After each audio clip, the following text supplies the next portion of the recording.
Qué gustazo han dado las lecturas este verano, ¿verdad? Bueno, pues yo he tenido una muy especial. 4 estaciones y media es este libro, la nueva novela de la escritora colmenareña Laura Blasco, que ya nos sorprendió con su primer trabajo con Feme, pero que ahora, bueno, pues ha dado todo un giro. A mí me ha sorprendido muchísimo esto que hemos encontrado, esta nueva novela. Laura Blasco, ¿qué tal? Muy buenas tardes y bienvenida. Buenas tardes, gracias por traerme. Un placer. Además que yo tengo que decir que ha sido una de mis lecturas de verano, la he disfrutado muchísimo, me han mantenido ahí con esa cosita de qué va a pasar, porque ahora entraremos en qué es un thriller, etcétera. Pero bueno, para que no se nos olvide, la propuesta de entrevistar a hoy, porque pasado mañana tienes presentación en Madrid. Sí, el miércoles justo a las 6 en la Biblioteca Eugenio Trías, allí en El Retiro, en Madrid, pues tengo la presentación. La primera, o sea, porque el libro está muy reciente, sí. O sea que sí, espero que vaya bien. A mí me lo dio calentito, me quemaban las manos. Bueno, ¿y qué tal esas primeras, el primer feedback que estás teniendo? Pues muy buenas, la verdad. Me ha sorprendido, o sea, me enorgullece en parte porque a las personas que lo han leído y que me han dado el feedback, hay mucha gente que no son de thrillers, que no le gustan los thrillers, sí. Que a lo mejor eran de otro tipo de novela, de romántica y más de época, como claro. Era mi anterior novela, ¿no? Que vienen de esa y se encuentran con esto que no tiene nada que ver, y a ellos también les sorprendieron. Pero aun no siendo seguidores de los thrillers y que no suelen leer ese tipo de novelas, me dijeron que sí que les había gustado, mucho y les había entretenido. Así que eso tiene más valor aún para mí. Claro, es que con tu primera novela, que creo que salió en 2016, si no me equivoco, 2016-2017, ¿puede ser? No, fue un poco más tarde. Un poco más tarde, bueno, hace 2 años, ¿no? Una cosa así. Hace 2 años o 3. Nos llevaste a la Revolución Francesa. Sí. Era una historia, bueno, pues de mujeres, una historia romántica también. Claro, ahora de repente nos han llevado aquí a Virginia Occidental, Estados Unidos, y a la actualidad, sí. Y a contarnos pues una historia trepidante, ¿no? Y ese cambio, ¿por qué? ¿Es lo que te...? Sí, eso me lo preguntan mucho.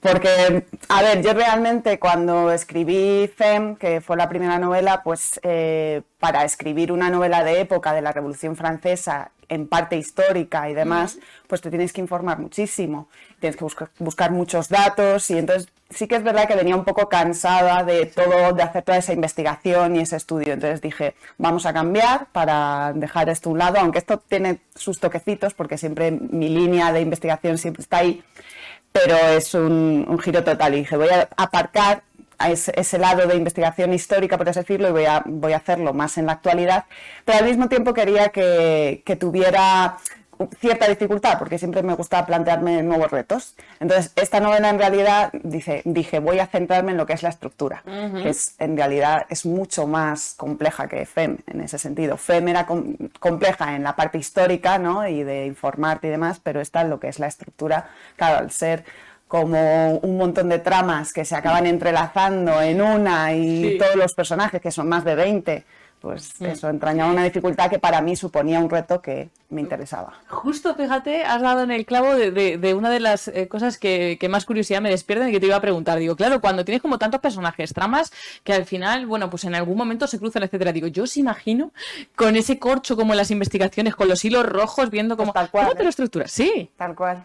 En mi caso, no sé cómo lo harán otros escritores, pero yo con esta, que era tantas tramas, tantos personajes, sí es verdad que me tuve que poner en mi pared. Tengo un corcho gigante, me puse un montón de fotos, porque muchas veces a lo mejor me inspiro en actores o en personajes que conozco, y entonces me ayudan luego con las descripciones. Sí. Entonces yo me pongo mi corcho con todas las fotografías y suelo hacer como una breve reseña del componente psicológico de cada personaje, o sea, de cómo es la personalidad y cuál es la trama a desarrollar con ese personaje. En concreto, me hago como un post-it debajo de cada fotografía y luego hago un montón de lazos, como las investigaciones criminales. O sea, que fíjate, esta vez lo he visto ahí, para saber exactamente cómo hilar todo. Sí. Bueno, estás hablando de ese perfil psicológico, estamos hablando de esta trama. Claro, en la anterior no sé cómo te ayudó, pero en esta, que tus estudios, que eres licenciada en psicología y posgraduada en ciencias forenses por la Universidad Autónoma de Madrid, pues han venido al pelo, ¿no? Sí, a ver, la formación en psicología para la escritura, yo diría casi, o sea, lo recomendaría para todo escritor que haga algo de psicología, porque... Para trabajar los personajes a nivel psicológico, darles profundidad que tengan como un montón de aristas, recovecos donde profundizar en su psicología, no solo la parte superficial o lo que vemos a simple vista, sino para darle como un componente más hondo. Yo creo que es básico el estudiar psicología. A mí me ayuda muchísimo para ello. Y la parte de ciencias forenses en esta novela, como tiene su componente de thriller, y hay pues hay ciertos crímenes y cosas que tampoco voy a desvelar. No podemos desvelar. Pues sí, esa parte me ha ayudado, claro, con la parte de investigación policial, es lo que he estudiado. Estuve con la policía en su momento haciendo mis prácticas y eso pues por supuesto que ayuda. Claro, tú estudias psicología, también ese posgrado en ciencias forenses, pero es que a ti la literatura y también la pintura, yo tengo que decir que yo he descubierto esa faceta tuya ahora un poco preparando esta novela. La página web. Sí, me gustaría también ver cómo influyen una en otra, ¿no? Esas dos vertientes, a ver, la creatividad es común a ambas, ¿no? Pero ¿cómo te ha llevado también esa relación y desde qué momento te picó el gusanillo de la literatura? A ver, yo siempre lo digo y la gente se sorprende, pero yo estudié psicología, estudié ciencias forenses y fíjate, pues lo dejé todo por el arte. Sí. Porque es al final lo que más me llenaba, que yo creo que es fundamental. Yo sé que es muy difícil, que las personas muchas veces nos dejamos llevar un poco por la rueda, la maquinaria esta que gira continuamente, y la parte pues más económica, porque el mundo del arte es muy complicado, eso es cierto, pero al final si no te llena un poco mínimamente en lo que estás trabajando, hay una parte de ti que muere, ¿no? Tu parte más... Yo siempre, me gusta diferenciar, es un poco así, me voy a poner un poco filosófica, entre el ser, estar y el tener, ¿no? De una persona.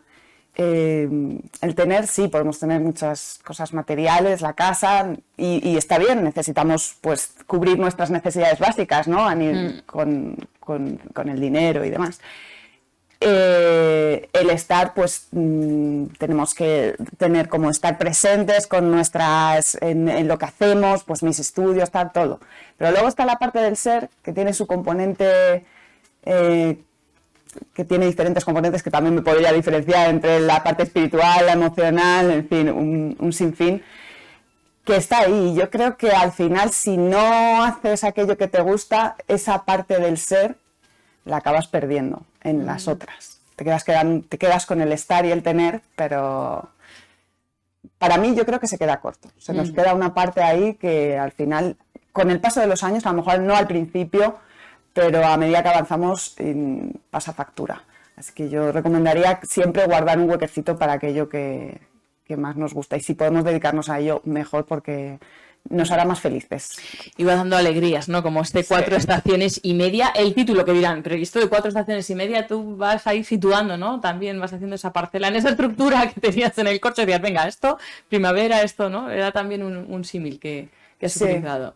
En la parte metafórica, ¿no? Sí. de cada estación, porque claro, está dividido en 4 estaciones, cada una sí es cierto que es la primavera la esperanza, en fin, luego está la ausencia, la pérdida, todo. Pero claro, en definitiva lo dividí así porque quería que en cada estación hubiese unas tramas con los personajes determinadas que tuviesen como base esa metáfora que yo hago en la estación. Y ya luego nos sitúa un poquito, ¿no? Sí. Al lector. Y luego, sin embargo, quería que el final de todo tuviera una trama principal que uniera ya absolutamente las 4 estaciones, por así decirlo. Y nos llevase a un final bastante sorprendente. Qué difícil es hablar sin hablar, porque no queremos desvelar. Sí, no, pero y más esta novela, porque en las otras, a veces cuando es un hilo central, puedes más hablar del argumento, pero en este caso, que en cada estación tiene varias tramas que se entrelazan y luego además hay otra trama principal que se entrelaza también. Entonces es complicada, que de hecho yo siempre digo que es un thriller porque me preguntan ¿qué género literario es? Digo, bueno, diría que es un thriller por la trama principal, pero todas las tramas intermedias pues tienes un poco de todo, ¿no? De melodrama, de amor, con sus puntos cómicos. Que es una magnífica lectura, y yo creo que así lo podemos englobar todo, ¿no? Que nos mantiene con esa curiosidad, que nos atrapan algunos personajes, nos vemos reflejados es que son más de 20, entonces vamos a ir viendo también algunas pinceladas de nosotros mismos en cada uno de ellos, así que una lectura más que recomendable. Recordamos, este miércoles 14 de septiembre, 6 de la tarde, en el Retiro, en la Biblioteca Eugenio Arias, vas a estar con la presentación. Eugenio Trías. Eugenio Trías, perdón, que me he ido yo a Buitrago de los Goya. Eugenio Trías.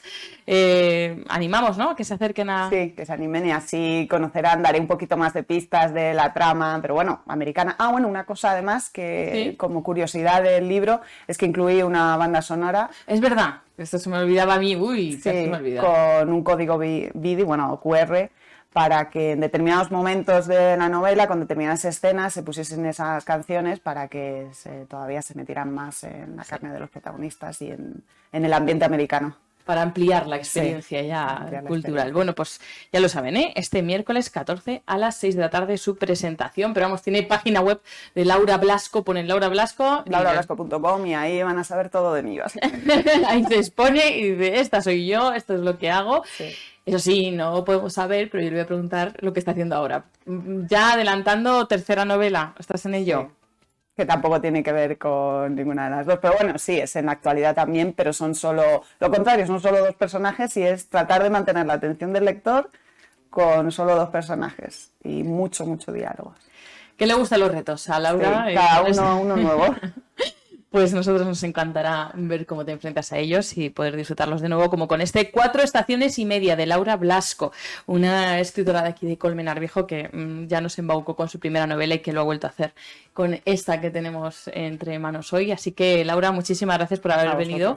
Y ya saben, en laurablasco.com pueden ver los libros, pueden pues sumarse al mundo de Laura y más este miércoles en la presentación. Muchas gracias y suerte. Gracias. Hasta pronto. Norte